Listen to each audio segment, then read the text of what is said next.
Hey everyone, welcome back to another episode of In Our Own Voices. I'm your host, Renika Jack.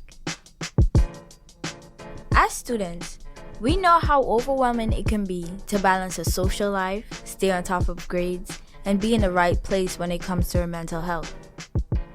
The CDC reported in 2019 that more than 1 in 3 high school students had experienced persistent feelings of sadness and hopelessness, and that was before the pandemic. I wasn't surprised when I read that an American Psychological Association study showed 81% of Gen Z teens ages 13 to 17 have experienced more intense stress during the COVID-19 pandemic. That's 81%. But how aware are teachers of what students are going through?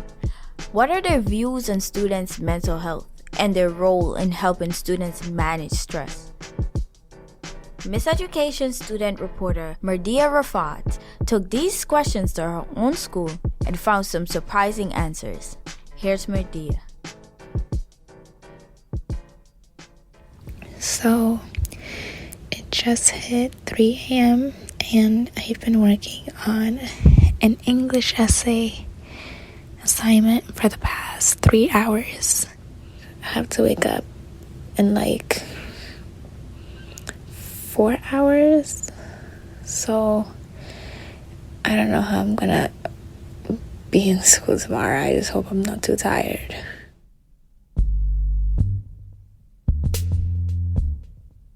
I didn't expect for it to be this hard to navigate my high school years, but then halfway through my sophomore year, COVID hit.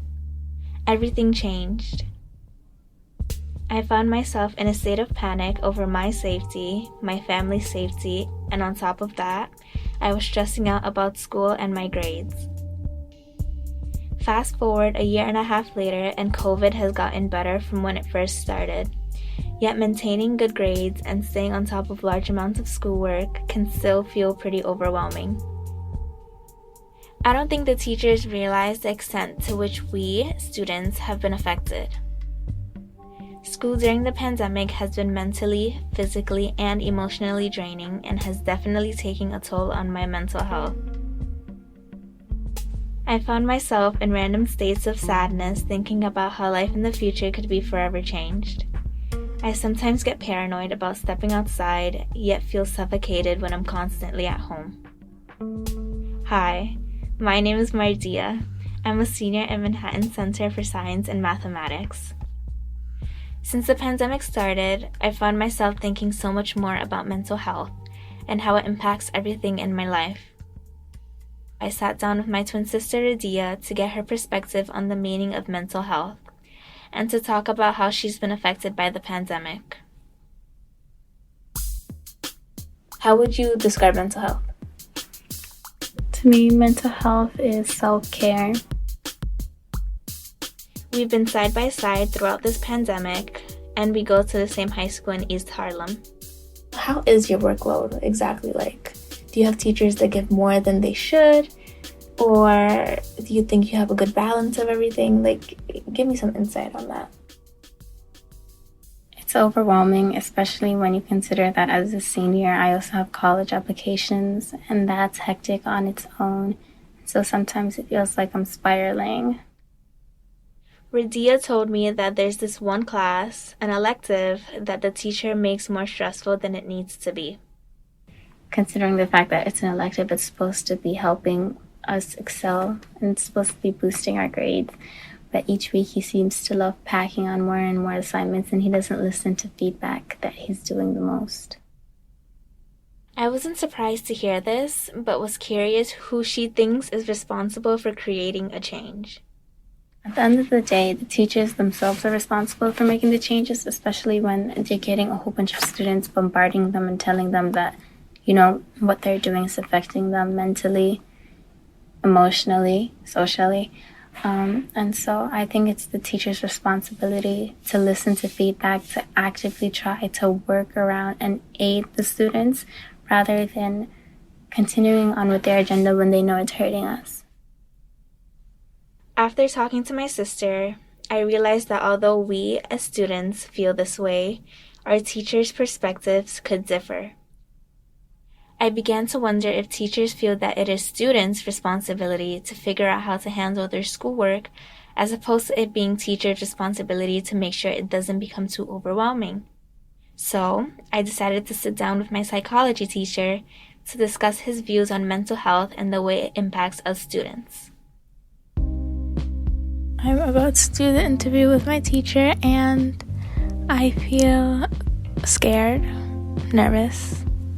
I really hope that I do get more insight on his perspective on all of this, and I really hope I get to learn and understand how he believes that what he's doing may be affecting other students, not even him specifically, how he feels other teachers around him, or in general, how their actions can impact us. My name is Bernard Peel. I am a social studies teacher here at Manhattan Center for Science and Math High School. I started off by asking about how Mr. Peel's journey led him to becoming a teacher. I looked at the catalog and I saw the education department. I thought, okay, you know what? Maybe let's see what's happening with the teaching career.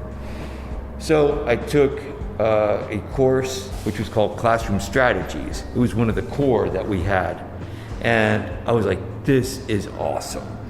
This is just a fantastic class. Now knowing what motivated Mr. Peel to go into education, I decided it was time to get into the questions I really wanted to ask. Psychology, mental health, what is it to you? Well, look, mental health and physical health, if you will, they're totally interconnected.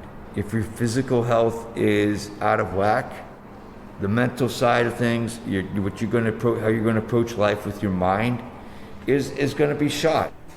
I also want to take a look a little bit at what you think, how you perceive student mental health, especially with the past year with coronavirus and everything.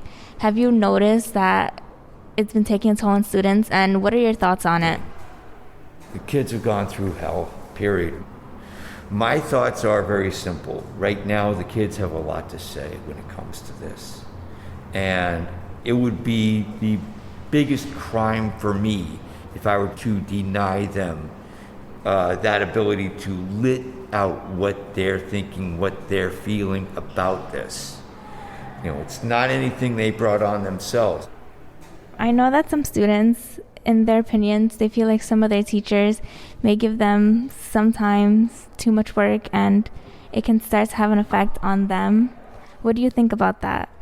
Do you think it's the student's fault, the teacher's fault, or a mix of both that needs to be addressed? I think the both part, you're hitting that nail on the head.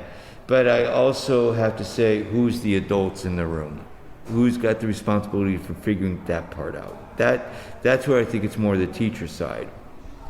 And I'll tell you how I came to thinking that way.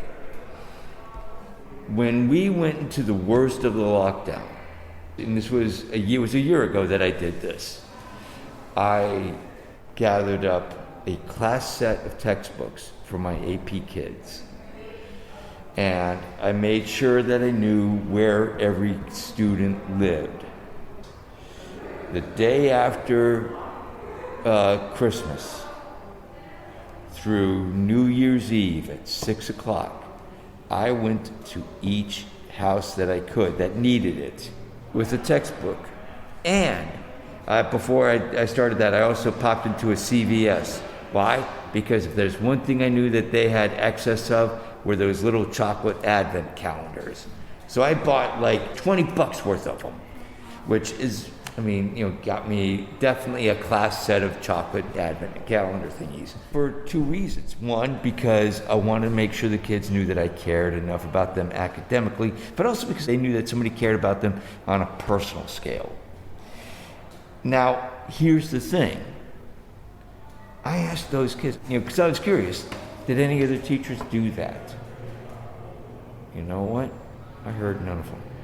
No other teacher did that. And I was like, okay, teachers, we can make excuses, especially being here in New York City. Oh, we don't have a car. There's no way a teacher can lug around a class set of textbooks. it's too dangerous to do stuff like this on the subways. There's COVID around, and none of us are vaccinated. This was, a year ago. Yeah, all that's fine, and I get it. But if you're not doing that kind of outreach to the kids, where you're taking a step out there, or at least saying, let's find a way to do something like that for these kids, then quite frankly, I think there's a lot of teachers, and I'm not saying they're in the school, I'm saying this in general, who are, when they want to turn around and, try to profess what they're here for, or what they're trying, they try to put up some kind of lofty notion for themselves. Yeah, I think they ought to look at themselves and say, okay, what did you really do there? When these kids really needed a lifeline, they needed to know that, okay, yeah, we don't know how to use Google Classroom. Yeah, we're trying to figure out Zoom. We're trying to do Google Meet. But that doesn't mean you don't try to pick up a phone and make some kind of outreach to a kid, even if you do it at 11 o'clock at night and say, hey, how you doing? You okay? Because that's what it took for me for a lot of those kids. I'm not trying to be judgmental against my colleagues, but I could tell you there's a lot of them that I would turn around and say, do not try to walk around here like you did some kind of great savior thing. So if they want to turn around and think, oh, well, we're going to go right back to the way it was in 2019 and before that, and think, oh, these kids are too damn spoiled. These kids are too, don't know what it means to toughen up. They don't know what it means to work hard. I ever hear that from any teacher, they better hope I've got a big mask and a muzzle on me, because there's a lot I want to say at that point. You guys are worth it. And frankly, and this I will say for a lot of teachers here, is that if they don't recognize how worth it you guys are here, you know what? Honestly, I wouldn't trust my own kids around them. That's how it is. Does it mean we have to be perfect? No, we're human. We're going to screw up. We're going to make mistakes. I think I can count on the fact that I will make some myself. And I'm sure, whatever I'm telling you now, people are going to hear this thing and, maybe there's a mistake I'm making in saying it like I am right now. But I think it's worth it to say it this way. And I'll stand by every word I put here.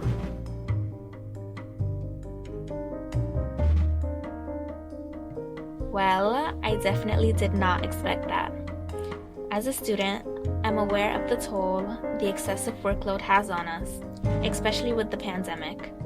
But I was shocked to see Mr. Peel felt the same way my peers and I did. This is me after the interview. Okay, it's after the interview. I'm currently home right now, and I have to say it definitely went really well. He's an extremely caring teacher, and it really shows in his responses, and I just learned things from his perspective that just allowed me to understand himself as a teacher and as an individual better.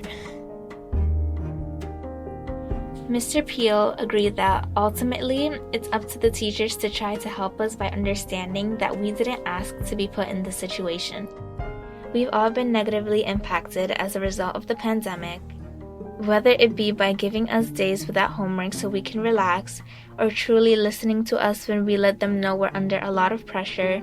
Those simple things can make a big difference. I'm hoping that as time goes by, teachers learn to put more of an emphasis on helping students deal with their mental health.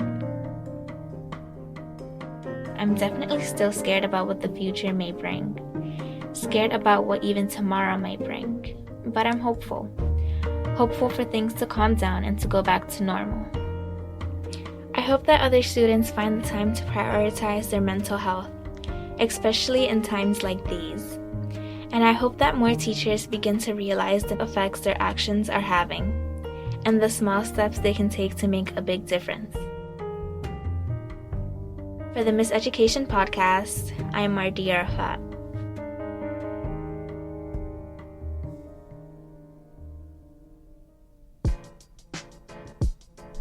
It's so great to hear that even some teachers understand and look at our mental health just as we do. These kinds of actions really show how much they care for us and try to understand. Speaking of teachers, are you a teacher? Then cover your ears for a second. Alright, everyone else, we've got a surprise. We're planning a special episode for our teachers who have done so much over the last couple of years to support us. Now is your chance to give them a shout out right here on this show. All you have to do is visit our website at bellvoices.org/teachers. That's bellvoices.org/teachers. The project is open to all age groups. We look forward to hearing from you. Okay, teachers, you can uncover your ears now. Mardia wrote and reported this episode with editing and production support from Mira Gordon and Taylor McGraw. Music by Blue Dot Session, Lenz Lewis, and Joshua Sr. Miseducation is a program of the Bell and is supported by the Pinkerton Foundation, the Summerfield Foundation, and FJC. You can follow us on social media at Miseducation Pod and subscribe wherever you listen to podcasts. My name is Renika Jack, and I'll catch you guys next time.